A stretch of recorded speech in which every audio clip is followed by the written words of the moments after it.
Shalom saudara sekalian, salam sejahtera dalam kasih Tuhan kita Yesus Kristus. Kebenaran hari ini 1 Juli berjudul Penguasa Dunia. Saudaraku, tidak banyak orang yang mengerti dan benar-benar menyadari adanya penguasa dunia atau kuasa kegelapan yang disebut-sebut beberapa kali oleh Yesus dan tulisan para rasul.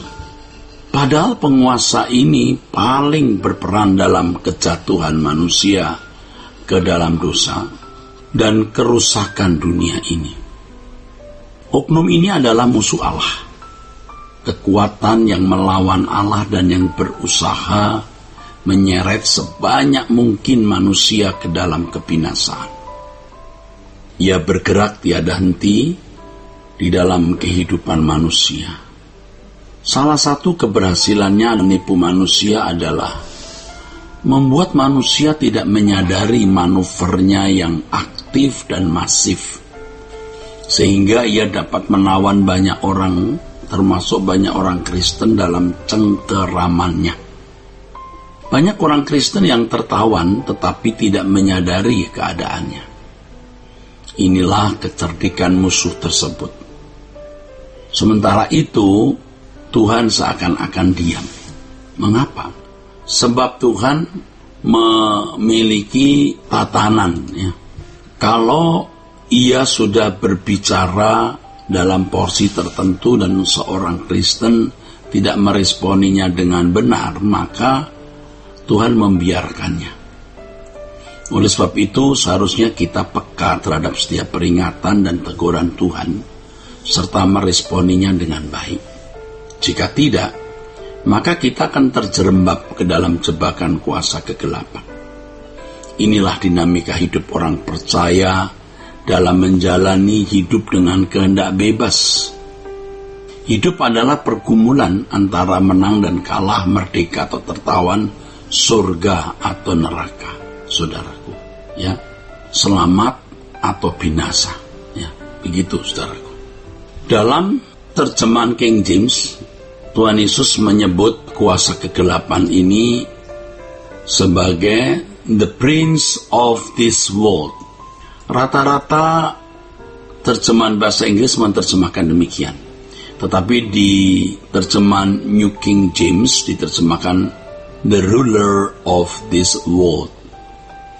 Dalam bahasa aslinya, sebenarnya kata ini, ya, kuasa kegelapan atau penguasa dunia ini terjemahan dari Hotokosmo Arkon. Kosmo itu dari kata kosmos yang artinya dunia, sedangkan kosmon berarti penguasa, tuan atau pangeran, ruler, lord, atau prince. Yesus menyatakan bahwa oknum inilah yang menggerakkan massa Yahudi menyalibkan dirinya. Dalam Lukas pasal 22 ayat 53, Yesus berkata mengenai oknum ini sebagai berikut.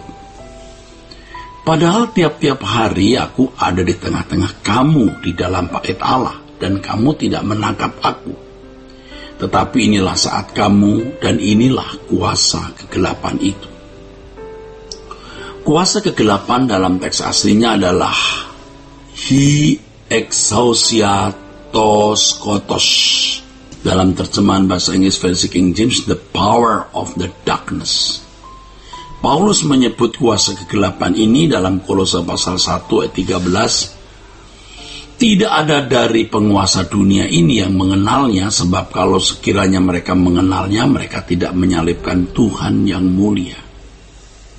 Dengan demikian, di balik gerakan massa yang kuat yang meneriakkan salibkan Yesus, salibkan Yesus, salibkan dia, ada kuasa kegelapan yang mempengaruhi dan menggerakkannya. Penguasa dunia yang sama dengan kuasa kegelapan inilah yang menguasai orang-orang yang tidak mengikuti jalan Tuhan.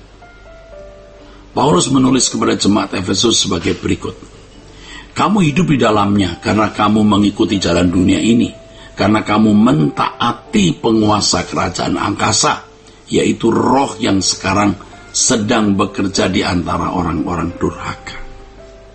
Paulus sendiri mengakui bahwa dirinya, walaupun secara hukum Taurat tidak bercela, tetapi dirinya ada di bawah kekuasaan kuasa kegelapan ini. Saudaraku, dari kuasa kegelapan ini dipancarkan hikmat dunia yang menyesatkan. Dan mengenai hal ini Paulus mengatakan, sungguh pun demikian kami memberitakan hikmat di kalangan mereka yang telah matang, yaitu hikmat yang bukan dari dunia ini, dan yang bukan dari penguasa-penguasa dunia ini, yaitu penguasa-penguasa yang akan ditiadakan. Kuasa kegelapan atau penguasa dunia mengajarkan hikmat dari dunia. Saudaraku, sebelum dimerdekakan oleh Yesus, orang-orang Kristen hidup dengan cara hidup anak-anak dunia dalam pengaruh kuasa kegelapan atau penguasa dunia ini. Hidup normal mereka adalah hidup normal anak-anak dunia yang tidak mengenal kebenaran. Mereka hidup dalam hukum dosa. Tidak bisa, tidak selalu meleset dari apa yang dikehendaki Allah. Mungkin secara moral umum, bukanlah orang-orang yang patut mendapat julukan jahat.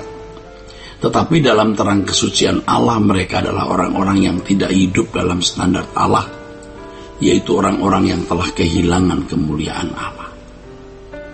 Kuasa kegelapan atau penguasa dunia adalah musuh yang tidak mungkin ramah terhadap orang percaya. Sebab sebagaimana ia melawan dan menyerang Yesus, maka kuasa ini juga melawan dan menyerang pengikut-pengikut Yesus yang setia. Tentu saja, saudara, penyerangan kuasa ini sangat halus, dan karena cerdiknya sering tidak disadari oleh banyak orang Kristen secara individu dan gereja secara komunitas. Keberhasilan dari kuasa kegelapan ini adalah ketika orang-orang Kristen tertawan oleh hikmat dunia. Keberhasilan kuasa kegelapan ini adalah menawan orang-orang Kristen oleh hikmat dunia, yang ditandai, saudaraku, memiliki kehidupan yang wajar seperti manusia lain atau hidup normal seperti anak-anak dunia. Tentu orang-orang Kristen seperti ini menjadi manusia yang mencintai dunia. Inilah yang disebut sebagai persahabatan dengan dunia. Yakobus sudah mengingatkan orang percaya agar tidak terjebak dalam kubangan ini. Persahabatan dengan dunia, saudaraku, akan menjadikan seseorang sebagai musuh Allah, dan musuh Allah tidak akan mendapat bagian di dalam kerajaan surga.